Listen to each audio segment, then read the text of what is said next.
അച്ഛന്മാരെ, പ്രിയപ്പെട്ട മറ്റ് വൈദികരെ, സമർപ്പിതരെ, മാതാപിതാക്കളെ, ഇവിടെയെടുത്ത് കുടുംബാംഗങ്ങളെ, നമ്മൾ വിശുദ്ധ കുർബാനയിലാണ്. നമുക്ക് ഏറ്റവും പ്രിയപ്പെട്ടവനായിരുന്ന തോമസ് പുരയിടം അച്ഛൻ്റെ വേർപാടിൽ ഒന്നിച്ച് പ്രാർത്ഥിക്കുന്നതിനും പ്രാർത്ഥനാപൂർവം അദ്ദേഹത്തെ സ്വർഗത്തേക്ക് കൊടുത്ത് അയക്കുന്നതിനും വേണ്ടിയാണ് ഈ വിശുദ്ധ കുർബാനയും നമ്മളുടെ ഒത്തുചേരലും എല്ലാം. നമുക്ക് അച്ഛനെ സ്നേഹപൂർവ്വം ഓർക്കാം. അദ്ദേഹത്തിൻ്റെ ശുശ്രൂഷകളെ ദൈവത്തിന് സമർപ്പിക്കാം. ആ ശുശ്രൂഷകളെ ദൈവത്തിൻ്റെ മുമ്പിൽ സ്വീകാര്യമാകട്ടെ എന്ന് നമുക്ക് പ്രാർത്ഥിക്കുകയും ചെയ്യാം. നമ്മളുടെ ഈ മെരിലാൻഡ് ഇടവക്കാരനായ തോമസ് പുരയിടം അച്ഛൻ സ്കൂള് സെൻറ് തോമസ് കോളേജ് പഠനങ്ങളെല്ലാം പൂർത്തിയാക്കി മംഗലപ്പുഴ സെമിനാരിയിൽ വൈദിക പരിശീലനം നേടി 1972 അഗ്നിസ്മരണാർഹനായ വയലിൽ പിതാവിൽ നിന്ന് ലാലം പള്ളിയിൽ വെച്ച് തിരുപ്പട്ടം സ്വീകരിച്ച അച്ഛനാണ്. അച്ഛൻ്റെ കർമ്മനിരതമായ ജീവിതത്തിൻ്റെ സമാപനമാണ് കഴിഞ്ഞ ദിവസം സംഭവിച്ചത്. കൊച്ചച്ഛൻ എന്ന നിലയിൽ അദ്ദേഹം രാമപുരം, കടപ്ലാമറ്റും, തിടനാട് എന്നീ പള്ളികളിൽ അസ്തേന്തിയായും പിന്നീട് വികാരിയായിട്ട് 8 ഇടവകകളിൽ എല്ലാപ്പാറ, അമ്പാറ നിരപ്പേല്, മൂന്നിലവ്, മുത്തോലി, ചേന്നാട്, പിറവം, പൈങ്ങളം, മണിയംകുളം എന്നീ ഇടവകകളിൽ ഇടയനടുത്ത ശുശ്രൂഷ നിർവഹിച്ച് പോരുകയായിരുന്നല്ലോ. അവസാന വർഷങ്ങളിൽ രൂപതയുടെ മാറപ്രയും സെമിനാരിയിൽ പ്രീസ്റ്റ് ഹോമിലും മെഡിസിറ്റിയിലെ കാസ ദെൽ ക്ലെറോ പ്രീസ്റ്റ് ഹോമിലുമായിട്ട് വിശ്രമ ജീവിതം നയിച്ച് വരികയായിരുന്നു. അടുത്ത നാളുകളിൽ പലതവണ അച്ഛന് ആശുപത്രിയിൽ അഡ്മിറ്റ് ആകേണ്ടി വന്നു. ആശുപത്രിയും വൈദിക മന്ദിരവും തൊട്ടടുത്തായതുകൊണ്ട് അച്ഛന് ആശുപത്രിയിൽ പോകാനും അല്ലെങ്കിൽ അവർക്ക് അച്ഛൻ്റെ മുറിയിൽ വന്ന് അദ്ദേഹത്തെ കാണാനുമെല്ലാം നല്ല സൗകര്യങ്ങളായിരുന്നു. അച്ഛൻ സന്തോഷവാനായിട്ട് ജീവിക്കുകയായിരുന്നു. എല്ലാവരോടും സ്നേഹമായിട്ട് ഇടപെടുകയും നല്ല പെരുമാറ്റ ശൈലിയിലൂടെ ഏവർക്കും സ്വീകാര്യമായ ഒരു പ്രവർത്തന ശൈലി സ്വന്തമായിട്ട് കൊണ്ടു നടന്ന വ്യക്തിയാണ് അച്ഛന്. അച്ഛനിരുന്ന ഇടവകളിലെല്ലാം അച്ഛനൊത്തിരി കോണ്ടാക്ട്സ് അൽമായരോട്, കുട്ടികളോട്, ഇതര മതസ്ഥരോട് എല്ലാം ഉണ്ടായിരുന്നു. അച്ഛൻ്റെ പള്ളികളിൽ ഞാൻ വിസിറ്റിക്കായിട്ടും തിരുപ്പട്ടം കൊടുക്കാനും മറ്റു കുദാശകൾ പരികർമ്മം ചെയ്യാനുമെല്ലാം അനേക തവണ പോയിട്ടുണ്ട്. അവിടെയെല്ലാം അച്ഛൻ വലിയ ഒരു അടുപ്പവും ഇഷ്ടവും വാത്സല്യവുമെല്ലാം കാണിച്ചിരുന്നു. ഒരു അകൽച്ചയുമില്ലാണ്ട് പെട്ടെന്ന് ഉള്ള കാര്യങ്ങൾ പറയുകയും വളരെ സ്വാഭാവികമായ രീതിയിൽ എല്ലാ കാര്യങ്ങളിലും ഇടപെടുകയും ചെയ്തതുപോലെ എനിക്ക് അച്ഛനെ അടുത്ത് മനസ്സിലാക്കാൻ സാധിച്ചിട്ടുണ്ട്. അച്ഛൻ്റെ യാത്രകളിലൂടെയും മറ്റ് ആളുകളോടുള്ള സാമൂഹ്യക്ഷേമപരമായ പ്രവർത്തനങ്ങളിലൂടെയും എല്ലാം വലിയൊരു ബന്ധം അച്ഛൻ സ്ഥാപിച്ചെടുത്തു. നല്ലൊരു കുമ്പസാരക്കാരനായിരുന്നു. നമ്മുടെ തീർത്ഥാടന കേന്ദ്രങ്ങളിലും അതുപോലെ മറ്റ് ആര് ആവശ്യപ്പെട്ടാലും അവിടെയെല്ലാം കുമ്പസാരം കേട്ട് പാപമോചനം നൽകുന്നതിൽ അച്ഛൻ വലിയ താല്പര്യം കാണിച്ചിരുന്നു. ഞാൻ സൂചിപ്പിച്ചതുപോലെ വളരെ സിമ്പിളായിട്ടുള്ള ഒരു വ്യക്തിയായിരുന്നു. നല്ലൊരു തറവാട്ടിൽ പിറന്നു. സഹോദരങ്ങളോടും അയൽവക്കക്കാരോടുമൊക്കെ സ്നേഹത്തിലും അടുപ്പത്തിലും എന്നും നിൽക്കാനായിട്ട് സാധിച്ചു. മെരിലാൻഡ് വളരെ സമർത്ഥരായ വൈദികരെ പല രൂപതയ്ക്കും മിഷൻ ദേശങ്ങൾക്കുമൊക്കെ സംഭാവന ചെയ്ത ഒരു സ്ഥലമാണ്. അക്കാര്യവും അച്ഛൻ പലപ്പോഴും സംസാരത്തിൽ വിഷയമായിട്ട് എടുക്കാറുണ്ടായിരുന്നു. ഈശോയുടെ മരണവുമായിട്ട് ബന്ധപ്പെട്ട തിരുവചന ഭാഗമാണ് നമ്മൾ കേട്ടത്. ഈശോ പ്രാർത്ഥിച്ച് ഒരുങ്ങി മരിച്ചു. ജീസസ് ഡൈഡ് പ്രേയിങ്, പ്രാർത്ഥിച്ചുകൊണ്ട് സമർപ്പിച്ചുകൊണ്ട് ഈ ലോകം വെടിഞ്ഞു ഉപേക്ഷിച്ചു എന്ന് നമ്മൾ തിരുവഴുത്തിൽ വായിക്കുന്നുണ്ടല്ലോ. മരണം വലിയൊരു അടിസ്ഥാനപരമായ ഒരു സംഭവമാണ്. It is a call to travel out of this world. ഈ ലോകത്തിന് പുറത്തേക്ക് യാത്ര ചെയ്യാനുള്ള ഒരു ദൈവവിളിയാണ്. ഈ ലോകത്തിലൂടെ നമ്മൾ ഒത്തിരി യാത്ര ചെയ്യുന്നുണ്ട്. തോമസ് അച്ഛനും ഒരുപാട് യാത്രകൾ ചെയ്തിട്ടുണ്ട്. എന്നാൽ മരണം, it is an invitation, a call to travel out of this world. Death is a departure on a larger journey. ദീർഘമായ ഒരു യാത്രയിലേക്കുള്ള പുറപ്പാടാണ് മരണം. വേദശാസ്ത്രികൾ പറയാറുണ്ട്, death is never ending migration. ഒരിക്കലും തീർന്നു പോകാത്ത മൈഗ്രേഷനാണ് മരണം. എന്നും ഏത് സമയത്തും ലോകത്തിൻ്റെ അവസാനം വരെ ആ മൈഗ്രേഷൻ തുടർന്നുകൊണ്ട് പോകുമെന്ന് നമുക്കറിയുകയും ചെയ്യാം. നമ്മളും മരണത്തെ പ്രാർത്ഥനയോടെ സമീപിക്കുന്നവരാണ്. പ്രത്യേകിച്ച് അച്ഛന്മാർ ഔദ്യോഗിക ശുശ്രൂഷയെല്ലാം കഴിഞ്ഞ് പ്രീസ്റ്റ് ഹോമിൽ വിശ്രമിക്കുമ്പോൾ അവർ സ്വർഗത്തെ നോക്കി, ഈ ദിവസത്തെ നോക്കി പ്രാർത്ഥിച്ച് ജീവിക്കുന്നവരാണ്. ഈശോ ഈ fashioned his death into an act of prayer എന്ന് പറഞ്ഞതുപോലെ വൈദികര് ഈ ദിവസത്തെ നോക്കി, നമ്മളുടെ പ്രീസ്റ്റ് ഹോമുകളിൽ 80-ഓളം അച്ഛന്മാർ നമുക്കുണ്ട്. അവര് സ്വർഗത്തെ കാണണമെന്നുള്ള അവർ വലിയ ചിന്തയോടുകൂടിയാണ് ജീവിക്കുന്നതും പ്രവർത്തിക്കുന്നതും. ഈശോയുടെ മരണസമയത്ത് 2 കള്ളന്മാര് ഇടത്തും വലതുമായിട്ട് കുരിശിൽ തറയ്ക്കപ്പെട്ടു. നമുക്ക് സുപരിചിതമായ തിരുവചനമാണത്. അതിൽ വലതുഭാഗത്തുള്ള കള്ളൻ പറഞ്ഞു, നീ നിന്റെ രാജ്യത്ത് പ്രവേശിക്കുമ്പോൾ എന്നെയും ഓർക്കണമേ. ഒരു ചെറിയ ഓർമ്മ എന്നെക്കുറിച്ചുണ്ടാകണമേ എന്നാണ് അയാൾ പ്രാർത്ഥിച്ചത്. മറ്റേ കള്ളൻ കുറ്റം പറയുകയും പരിഹസിക്കുകയും ചെയ്തപ്പോൾ 11-ാം മണിക്കൂറിൽ മനഃശാന്തരപ്പെട്ട ആ കള്ളൻ്റെ ആവശ്യം കർത്താവിൻ്റെ ഒരു ഓർമ്മയായിരുന്നു.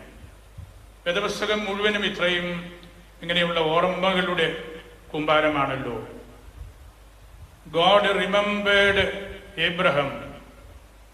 അബ്രാഹത്തെ ദൈവം ഓർത്തു. അങ്ങനെയാണ് വലിയ അപകടങ്ങളിൽ നിന്ന് ലോത്തിനെയും എല്ലാം രക്ഷിക്കുന്നത്. ഗോഡ് റിമെമ്പേർഡ് റാഹേൽ. ദൈവം അവളെ ഓർത്തപ്പോൾ അവൾക്ക് ഗർഭധാരണ ശക്തി ലഭിച്ചു. ജെറമിയ പ്രവാചകൻ വിളിച്ചപേക്ഷിച്ചു, ലോർഡ് റിമെമ്പർ മീ.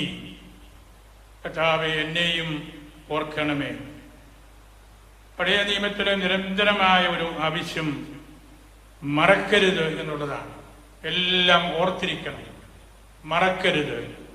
ഓർമ്മകളാണ് ദൈവാനുഭവം, തിരുവചനം എന്ന് നമ്മളെ പഠിപ്പിക്കുകയാണ്. ഈശോയും പഠിപ്പിച്ചതാണല്ലോ, എൻ്റെ ഓർമ്മയ്ക്കായിട്ട് നിങ്ങൾ ജീവിക്കണം, നിങ്ങൾ ആരാധിക്കണം.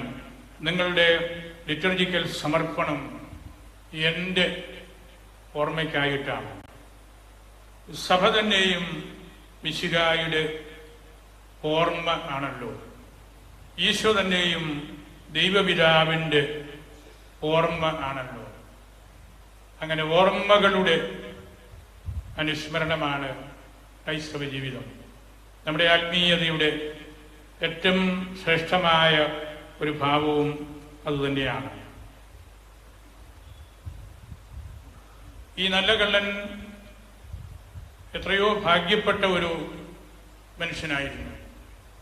അവസാന നിമിഷമാണ് അദ്ദേഹം ഇങ്ങനെയുള്ളൊരു മാനസാന്തരത്തിലേക്ക് വരുന്നത്. അതുവരെ വളരെ മോശമായിട്ടായിരുന്നിരിക്കണം അവരിരുവരും ജീവിച്ചത്. മനസാന്തരത്തിൻ്റെ അനുഭവം മനസ്സിലുണ്ടായപ്പോൾ കർത്താവിനോട് മനസ്സ് തുറന്ന് പ്രാർത്ഥിച്ചു. അപ്പോൾ അവന് കിട്ടുന്ന ഉത്തരം, നീ ഇന്ന് എന്നോടുകൂടെ പർദീസായിലായിരിക്കും, സ്വർഗത്തിലായിരിക്കും. ഇന്ന് നമ്മളുടെ തോമസച്ചനും കർത്താവിനോട് കൂടെ പർദീസായിലാണ്. ജീവിതം മുഴുവനും ശേഷവിധിയായിട്ട് 55 വർഷങ്ങൾ പൗരോഹിത്യ ശുശ്രൂഷയ്ക്കായിട്ട് മാറ്റിവെച്ച് കർത്താവിനെ ഓർത്ത് ജീവിച്ച അച്ഛൻ ഇന്ന് ഈശോയുടെ ഓർമ്മകളിലേക്ക് പ്രവേശിക്കുകയാണ്. അതൊരു സാധാരണമായ ഡിസൈപ്പിൾഷിപ്പാണ്. ഈശോയുടെ സ്കൂൾ ഓഫ് ഡിസൈപ്പിൾഷിപ്പിൽ ഈ നല്ല കള്ളന് വലിയൊരു പ്രസക്തിയാണല്ലോ ഉള്ളത്. ഒരിക്കലും ആഗ്രഹിച്ചിട്ട് പോലുമില്ലാത്ത ഒരു കാര്യം, ഒരു യാചന നടത്തിയപ്പോൾ ഈ ഭൂമിയിലെ ഒരുപക്ഷെ ഏറ്റവും ആദ്യത്തെ മനുഷ്യൻ സ്വർഗത്തിൽ പോയത് ഈ കള്ളനായിരിക്കും. പിന്നീട് സാർവത്രിക സഭയിൽ ഈ വലതുഭാഗത്തുള്ള കള്ളൻ ഡിസ്മാസ് എന്ന പേരിൽ അറിയപ്പെടുന്ന വിശുദ്ധനാണെന്നും അദ്ദേഹത്തിൻ്റെ പേരിൽ USA-യിലും UK-യിലുമെല്ലാം സഭാ സമൂഹങ്ങളും ഉള്ളതൊക്കെ നമുക്ക് അറിയാം. ഓർമ്മകളുടെ വലിയ ചിന്ത അച്ഛന്മാർ കൊണ്ടു നടക്കുമ്പോൾ അവർക്കാവശ്യം കർത്താവിൻ്റെ രാജ്യത്തിൽ പ്രവേശിക്കുക എന്നതാണ്. മരിക്കാൻ പോകുന്ന ആ മനുഷ്യൻ ഒരു ചെറിയ യാചന നടത്തിയപ്പോൾ അദ്ദേഹത്തിന് സ്വർഗം കിട്ടി. ചെറിയ ഒരു ഓർമ്മ എന്നെക്കുറിച്ച് വേണം എന്ന് പറഞ്ഞപ്പോൾ he received eternal remembrance. നീ ഇന്ന് ഈ നിമിഷത്തിൽ എന്നോടുകൂടെ പർദീസായിലായിരിക്കും. പർദീസായിൽ സ്വർഗത്തിൽ പ്രവേശിക്കുന്നവൻ നിത്യതയിലേക്ക് കടക്കുകയാണ്. ഒരിക്കലും അവിടെ നിന്ന് അദ്ദേഹം പിന്നീട് പിറകോട്ട് പോകുന്നില്ല. അങ്ങനെയുള്ള വലിയൊരു ഡിസൈപ്പിൾഷിപ്പിലേക്ക് കടക്കാനായിട്ട് ഈ മനുഷ്യന് സാധിച്ചു. ഞാൻ കരുതുന്നത് ഈശോ പറഞ്ഞ ഈ വാക്കുകളാണ് ആദ്യത്തെ കാനനൈസേഷൻ എന്നാണ്.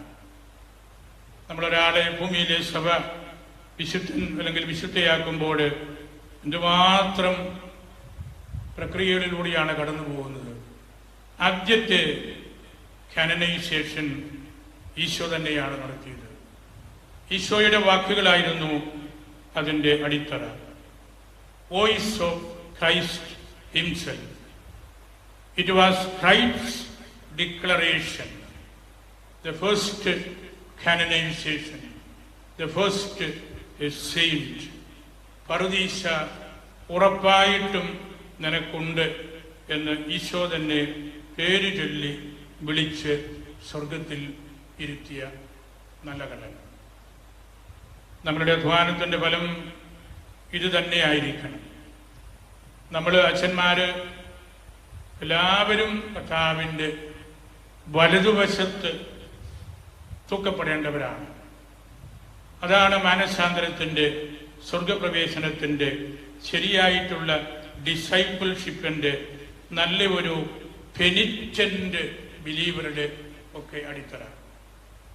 അങ്ങനെ നമുക്ക് ഈ മരണം നമ്മളുടെയും സ്വർഗപ്രവേശനത്തിലേക്കുള്ള ഒരു ഇൻവിറ്റേഷനായിട്ട് എടുക്കാനായിട്ട് സാധിക്കണം. അദ്ദേഹം അർപ്പിച്ച പരിശുദ്ധ കുർബാനകളും വ്യാഖ്യാനിച്ചു കൊടുത്ത തിരുവചനങ്ങളും അനുഷ്ഠിച്ച മറ്റ് ഉദാശകളുമെല്ലാം അദ്ദേഹത്തിൻ്റെ പറുദീസ പ്രവേശനത്തിൻ്റെ ഉറപ്പായിട്ടുള്ള ഗ്യാരണ്ടി പത്രങ്ങൾ തന്നെയാണ്. ആ ജീവിതത്തിൻ്റെ ലാളിത്യവും വളരെ സുന്ദരമായ നിഷ്കളങ്കമായ ഇടപെടലുകളുമെല്ലാം ഇത്തരത്തിലുള്ള ഒരു ഓർമ്മകളാണ് നമ്മുടെ മനസ്സിലേക്കും കൊണ്ടുവരേണ്ടത്. വിശുദ്ധനായ ഫ്രാൻസിസ് സെയിൽസ് പറയുന്ന ഒരു കാര്യമുണ്ട്. Every mother shows her love to her baby in 3 ways. 3 തരത്തിലാണ് ഒരമ്മ അവരുടെ കുഞ്ഞിനെ ശുശ്രൂഷിക്കുന്നത്. ഒന്ന്, ബൈ ഫീഡിങ്, ഭക്ഷണം കൊടുത്തുകൊണ്ട്. 2, ബൈ ക്ലീനിങ്, കഴുകി വെടിപ്പാക്കിക്കൊണ്ട്. 3, ബൈ കറക്റ്റിംഗ്, തെറ്റുകൾ തിരുത്തിക്കൊണ്ട്. So does every priest. ഈ 3 കാര്യമാണ് ഓരോ അച്ഛനും എല്ലാ അച്ഛന്മാരും ചെയ്യുന്നത്. അതാണ് ഈ പുണ്യവാളൻ പറഞ്ഞത്. ഹി ക്ലെൻസസ് ഇൻ ബാപ്റ്റിസം, മാമോദീസായിൽ കുഞ്ഞിനെ കഴുകിയെടുക്കുന്നു. He feeds in the Eucharist, പരിശുദ്ധ കുർബാന കൊടുത്ത് ഭക്ഷണം കൊടുത്ത് അതിനെ വളർത്തുന്നു. ഹി കറക്റ്റ്സ് ഇൻ പെനൻസ്, കുമ്പസാരക്കൂട്ടിൽ വരുമ്പോൾ പ്രായശ്ചിത്തം നൽകി അവനെ കറക്റ്റ് ചെയ്യുന്നു. ഈ 3 വിധത്തിൽ ഓരോ അച്ഛനും, പ്രത്യേകിച്ച് നമ്മുടെ തോമാച്ചന്, ഈ സമൂഹത്തെ വളർത്തി വലുതാക്കി എന്ന് നമുക്ക് എല്ലാവർക്കും അറിയാം. അദ്ദേഹത്തോട് പിണക്കമുള്ളവരായിട്ട് ആരുമുണ്ടായിരുന്നു എന്ന് ഞാൻ കരുതുന്നില്ല. എപ്പോഴും അദ്ദേഹം ആ ഒരു ലാളിത്യത്തിലും വിനയത്തിലുമൊക്കെ ജീവിക്കാനും പെരുമാറാനുമൊക്കെ പരിശ്രമിച്ചു. അതിൽ വിജയിച്ചു. അങ്ങനെ നല്ല സമാധാനത്തിലും ശാന്തിയിലുമാണ് അച്ഛൻ ഈ ലോകം വിട്ട് കർത്താവിൻ്റെ പക്കലേക്ക്, പ്രതീക്ഷയിലേക്ക് പോകുന്നത്. അച്ഛൻ്റെ ഓർമ്മകൾ നമ്മുടെ മനസ്സിൽ നിറഞ്ഞു നൽകട്ടെ എന്ന് ഞാൻ പ്രാർത്ഥിക്കുന്നു. രൂപതയുടെ പേരിൽ അച്ഛനോടുള്ള നന്ദി ഞാൻ അറിയിക്കുകയാണ്. അച്ഛനെ ശുശ്രൂഷിച്ച വൈദിക മന്ദിരത്തിലെ ഡയറക്ടർ അച്ഛന്മാരെയും മദർമാരെയും ആശുപത്രിയിലെ അച്ഛന്മാരെയും ശേഷവിധിയായിട്ട് എപ്പോഴും രോഗികളായ അച്ഛന്മാരെ പ്രത്യേകം ശ്രദ്ധിക്കുന്ന ബഹുമാനപ്പെട്ട ഹീരാം ചെറിയ അച്ഛനെയും ഒക്കെ ഞാൻ ഓർക്കുകയാണ്. അവരുടെ ആ സാന്നിധ്യം വേദനയുടെ അവസരത്തിൽ മരുന്ന് മാത്രമല്ല, അവർക്ക് ഭക്ഷണവും സാന്നിധ്യവും സമീപ്യവും മറ്റു കുദാശകളുമൊക്കെ പരികർമ്മം ചെയ്തു കൊടുക്കാൻ ആശുപത്രികളിലെ അച്ഛന്മാരും സമർപ്പിതരുമെല്ലാം കാണിക്കുന്ന ആ ഒരു ഔത്സുക്യം വളരെ പ്രധാനപ്പെട്ടതാണ്. ഞാൻ ആദ്യം സൂചിപ്പിച്ചതുപോലെ ഇടവക അനുഗ്രഹീതമായ ഒരു സ്ഥലമാണ്. എത്രയോ നല്ല അച്ഛന്മാരെയാണ്, സുവിശേഷ പ്രഘോഷകരെയാണ് ദൈവത്തിൻ്റെ സഭയ്ക്ക് വേണ്ടി നൽകിയത്. ഓർമ്മകൾ മാത്രമാണ് ഈ ഇടവകയിലുള്ളത്. ഇവിടെയുള്ള സമർപ്പിതരുടെയും വൈദികരുടെയും ജീവിതം പരിശോധിച്ചാൽ തന്നെ ഓർമ്മകളുടെ വലിയൊരു കുമ്പാരം ഈ മേരിലാൻഡിന് അവകാശപ്പെടാനുണ്ട്. അതിലേറ്റവും മുമ്പിൽ മുതിർന്ന സ്ഥാനത്ത് നിന്ന ആളായിരുന്നു ഇടത്തിൽ തോമാച്ചന്. അച്ഛനെ ഒരിക്കൽ കൂടി ഞാൻ സ്നേഹപൂർവ്വം ഓർക്കുന്നു. അച്ഛൻ്റെ കുടുംബക്കാരെയും അദ്ദേഹത്തിൻ്റെ വീട്ടുകാരും എല്ലാം അച്ഛനോട് സ്നേഹപൂർവ്വം ഇടപെട്ടു. അവരുടെ നല്ല വാക്കുകളും സാമ്പത്തിക സുസ്ഥിതിയും ജനസമ്മതിയുമൊക്കെ ഈ അച്ഛൻ്റെ സ്വസ്ഥമായ ജീവിതത്തിന് കാരണമായിട്ടുണ്ട്. അച്ഛനെ ഞാൻ ഒരിക്കൽ കൂടി സ്നേഹത്തോടെ ഓർക്കുന്നു. പരിശുദ്ധ അൽഫോൻസാമയ്ക്ക് സമർപ്പിക്കുന്നു. അച്ഛൻ്റെ സ്വർഗപ്രവേശനത്തിന് നമ്മുടെ പ്രാർത്ഥനകളും നമ്മുടെ ഉപവാസവും എല്ലാം വീണ്ടും കാരണമാകട്ടെ എന്ന് പ്രാർത്ഥിച്ച് ആശംസിച്ച് എൻ്റെ വാക്കുകൾ സംഗ്രഹിക്കും.